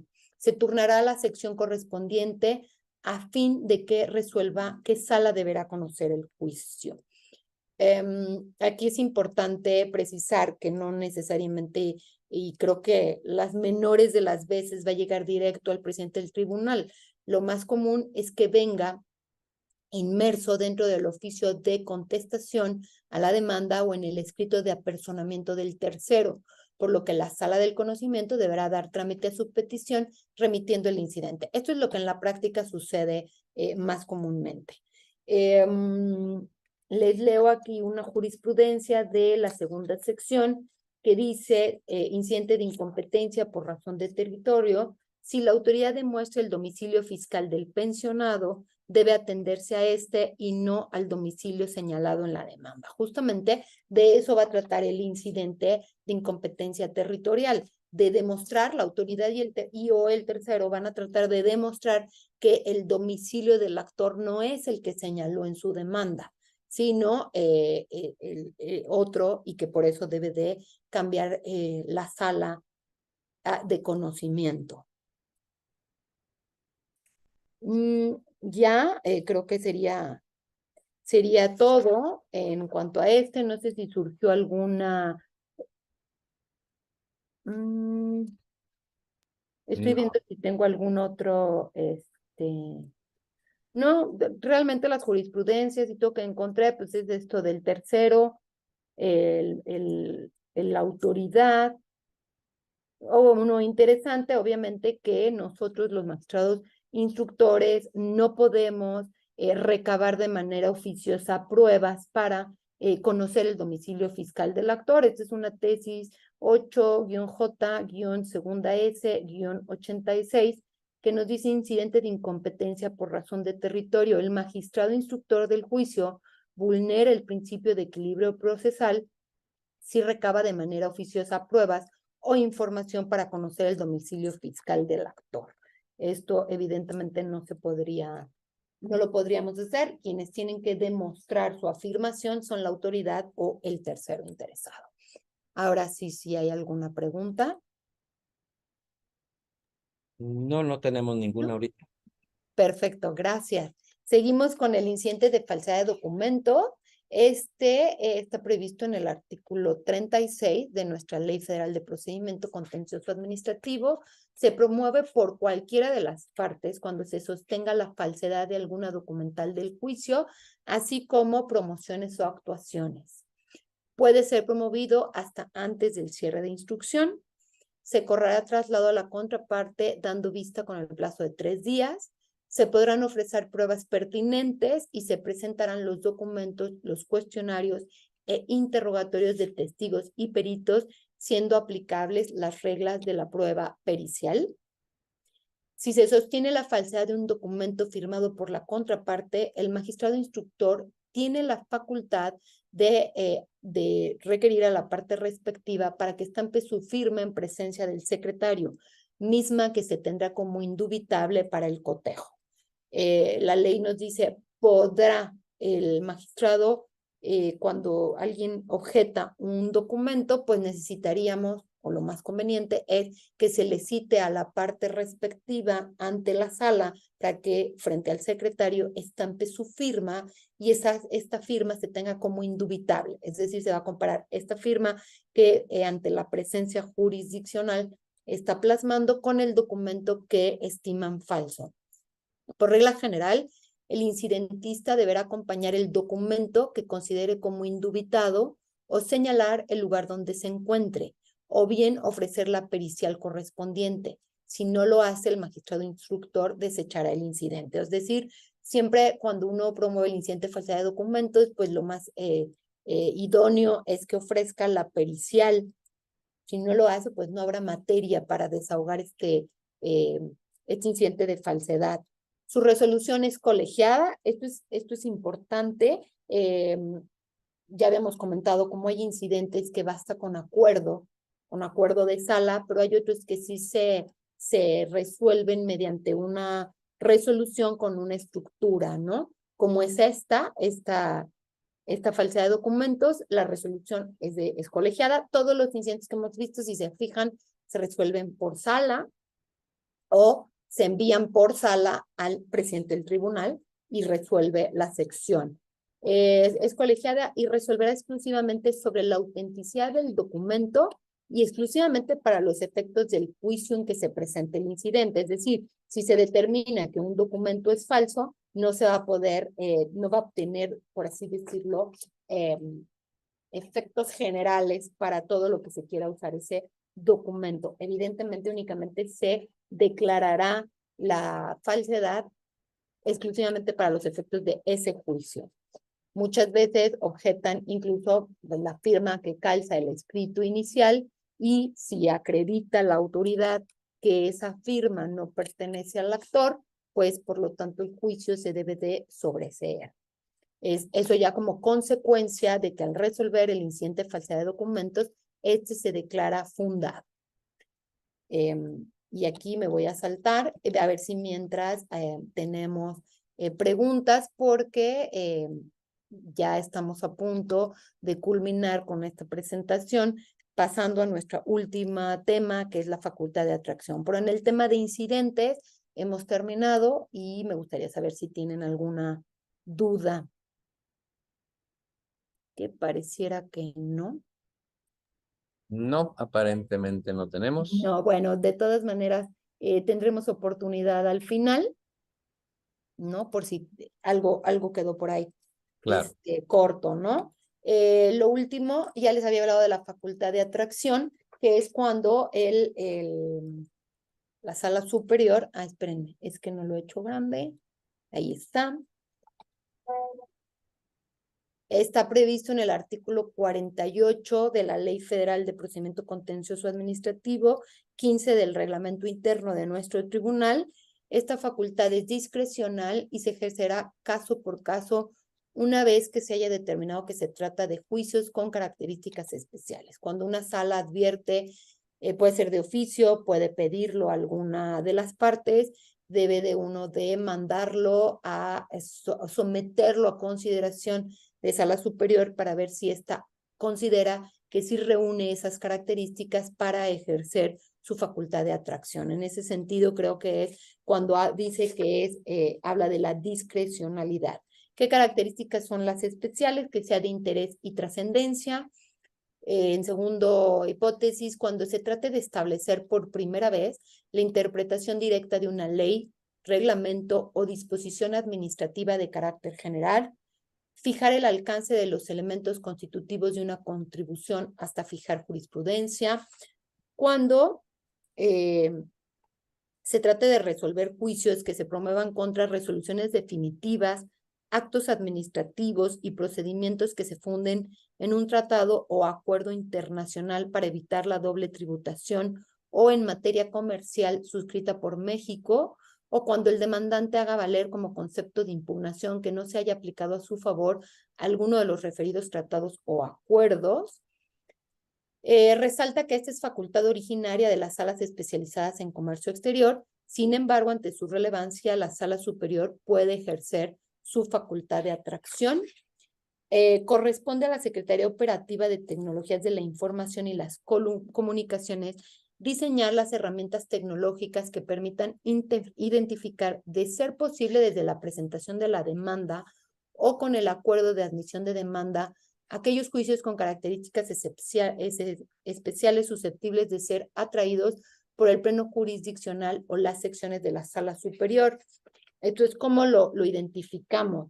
Esto de la parte tecnológica, en el SICSEC famoso, que es Sistema Integral de Seguimiento, ya me metí en un problema de control y seguimiento de juicios, SICSEC de seguimiento de expedientes jurisdiccionales. Esta herramienta tecnológica con la que contamos, aquí lo que dice es que lo ideal es que desde que se presenta la demanda existe alguna como herramienta tecnológica que permite identificar que se trata de un asunto que posiblemente está en alguna de las hipótesis para que lo pueda atraer para su resolución la sala superior, pero evidentemente que también se tiene que actualizar. Hoy por hoy les puedo comentar que en cuanto a la cuantía, esta manera de identificar los asuntos aún no se ha actualizado porque el monto para que el pleno de sala superior atraiga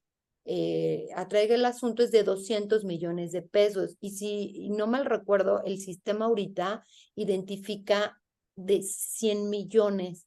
Entonces, creo que sí los pone de determinado color, pero pues no está apegado a lo que jurídicamente procede. Entonces, si bien pues hay una manera de tratar de identificarlos, nada va a sustituir el que uno lo vea en el expediente mismo o las partes lo hayan solicitado.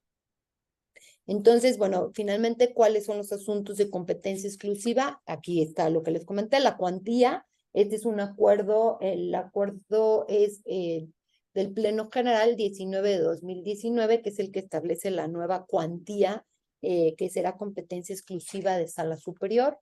Dictar sentencia, ya les había dicho, en materia de comercio exterior. Esto es también competencia exclusiva de sala superior. ¿Cuál es el procedimiento? Puede ser de oficio o petición de parte, ya se los había comentado. La petición debe de estar fundada y motivada, dirigirse al presidente o a los presidentes de las secciones según corresponda, directamente o por conducto de la sala regional, la que deberá ser presentada a la Secretaría General de Acuerdos para su admisión y en su caso trámite, acompañándose copia de la demanda, de la contestación a esta, y en su caso de la ampliación y de la contestación a esta y de la resolución impugnada, indicando el estado procesal del juicio, así como de cualquier otra constancia que se considere pertinente para justificar la atracción. El presidente o los presidentes de las secciones, según corresponda, resolverán por conducto de la secretaría respectiva y dentro del plazo de 5 días hábiles si es procedente la petición de atracción. Una vez determinada la procedencia de la petición, la secretaría que corresponda abrirá un expediente de atracción. Una vez integrado este expediente, se elaborará el proyecto de acuerdo, el cual será sometido a la consideración del presidente o de los presidentes de las secciones por parte de la secretaría que corresponda. y finalmente el acuerdo correspondiente será comunicado a la sección, a la sala regional o al magistrado instructor respectivo para que proceda en los términos del artículo 48, fracción 2, inciso C, de la Ley Federal de Procedimiento Contencioso Administrativo. Antes de decirles esto, un poco resumo todo lo que les dije. La facultad de atracción, ya sea que la advirtamos de oficio o lo haya pedido alguna de las partes, puede, digamos, advertirse desde un inicio con la presentación de la demanda o puede solicitarse, digamos, en la contestación a la ampliación, por ejemplo. Entonces, por eso es que en alguna de estas fracciones del procedimiento que les puse en estas diapositivas, habla de que deberá acompañarse en su caso del escrito inicial de demanda, de la contestación, de la ampliación, dependerá del momento en el que uno advierta que es posible la procedencia de la facultad de atracción. Evidentemente que si es desde un inicio, desde la admisión, pues únicamente acompañaremos el escrito inicial. Con eso se va a enviar y vamos a esperar la respuesta de si, bueno, esto no suspende el procedimiento, es importante hacer nuevamente la aclaración que les comenté en el tema de los incidentes, todavía no hablábamos de la facultad de atracción, pero es importante reiterar, la sala superior, si determina que procede a traer el asunto, únicamente lo va a resolver. Toda la sustanciación del juicio se lleva a cabo en la sala regional.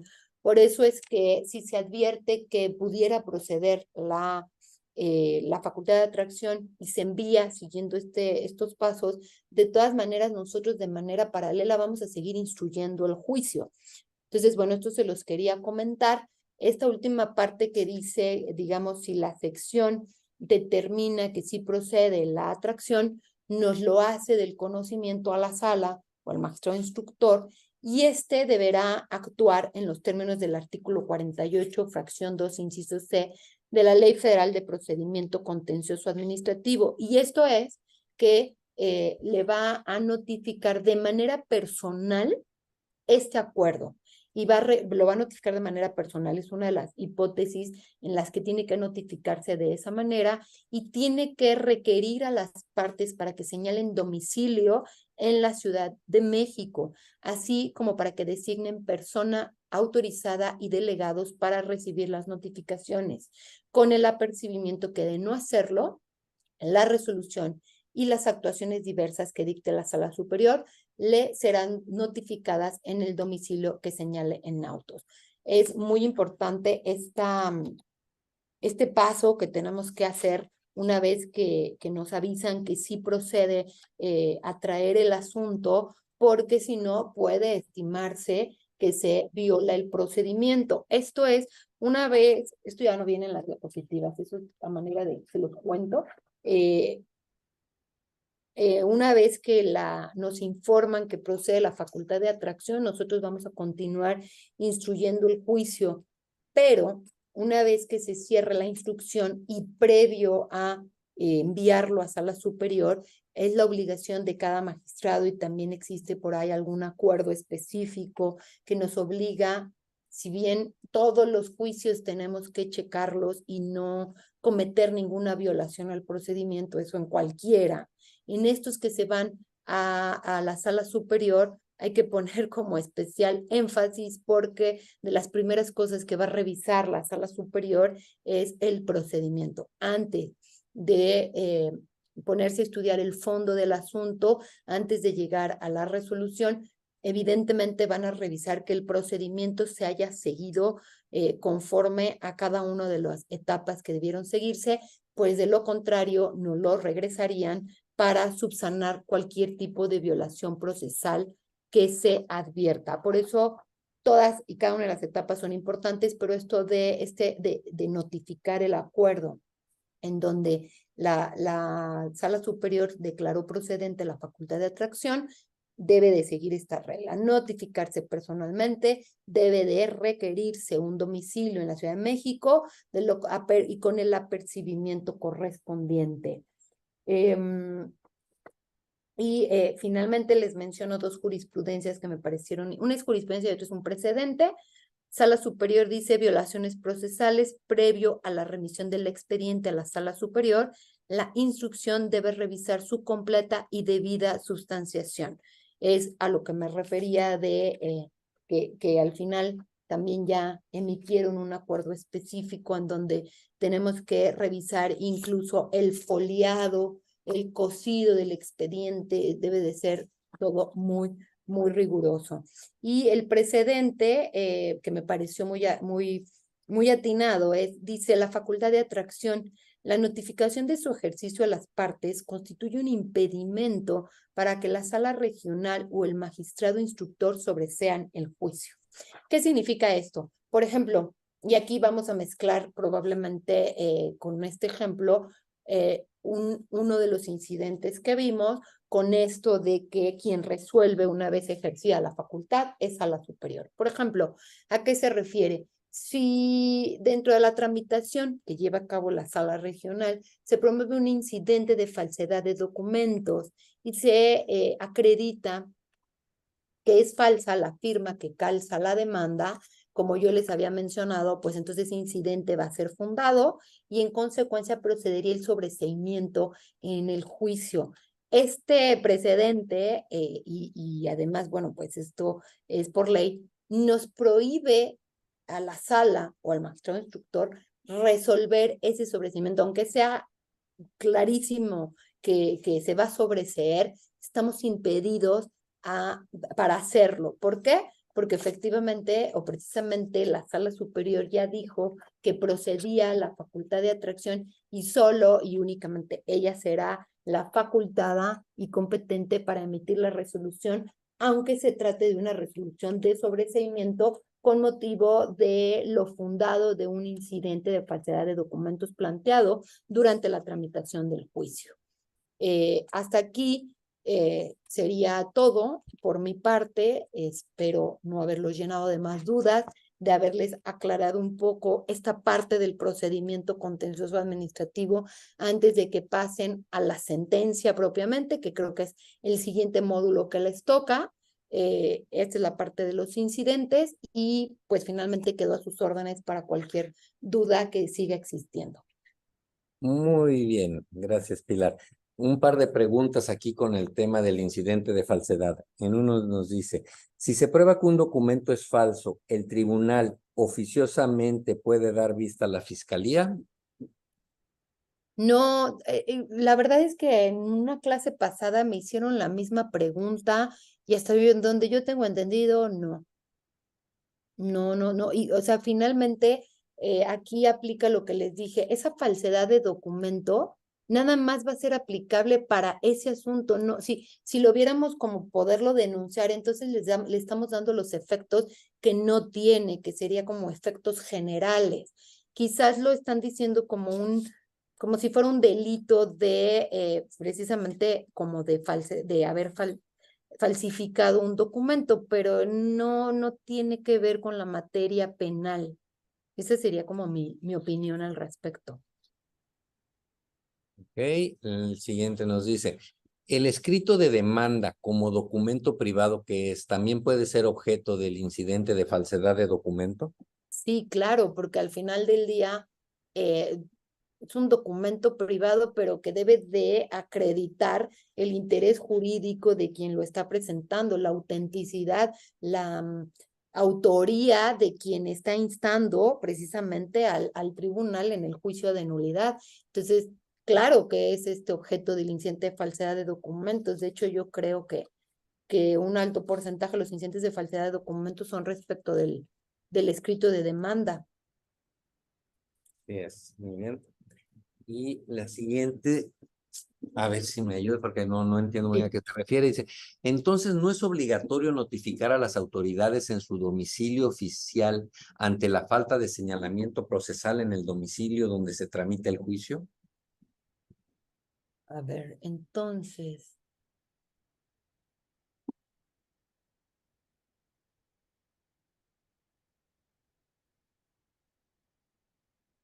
A ver, quizás mi compañero que la formula nos da un poquito más de de elementos. luz, notificar a las autoridades en su domicilio oficial ante la falta de señalamiento. A ver, para empezar, así tratando como de desentrañar, si estamos hablando de la facultad de atracción, notificar sería de manera personal o mediante oficio a las autoridades, su domicilio oficial ante la falta de señalamiento procesal. Pues es que las autoridades, pues su domicilio oficial no señalan, no señalan un domicilio procesal. Su domicilio es el oficial. Híjole, a ver si nos aclara un poquito, porque si no, no entiendo. Bueno, a ver si mientras nos aclara un poquito la pregunta. Aprovecho para decirles que ya está en el chat, ahí está la liga por si nos ayudan con sus comentarios de responder la encuesta. Les recuerdo que mañana tendrán la grabación de esta exposición en sus correos electrónicos. Y pues no sé, Pilar, si quieras agregar algo más antes de abandonar la... No, pues ahora sí que una disculpa para este asistente anónimo que nos hizo esta pregunta un poco difícil de descifrar. Y pues no únicamente nuevamente agradecer la invitación a dar la clase, felicitarlos a todos los que están cursando este diplomado, motivarlos a que sigan conociendo más de la materia contenciosa administrativa, pero de verdad hago mayor énfasis en la felicitación de estar tomando un diplomado tan específico para conocer lo que es el juicio en todas y cada una de sus etapas, dada por quienes de primera mano conocemos de él y además que está abierto tanto para litigantes, para quienes están en la impartición de justicia, o sea, para todos, ¿no? Creo que los felicito, los motivo a que sigan adelante y agradezco muchísimo la invitación. Muy bien, no, los agradecidos nosotros. Perfecto, pues bueno, despedimos la transmisión, quedamos emplazados para mañana, ya lo saben, 6 de la tarde, tema sentencias. Y pues, muchas gracias, Pilar. Buenas noches, despedimos la transmisión. Mucho gusto, hasta luego, que estén muy bien todos. Gracias.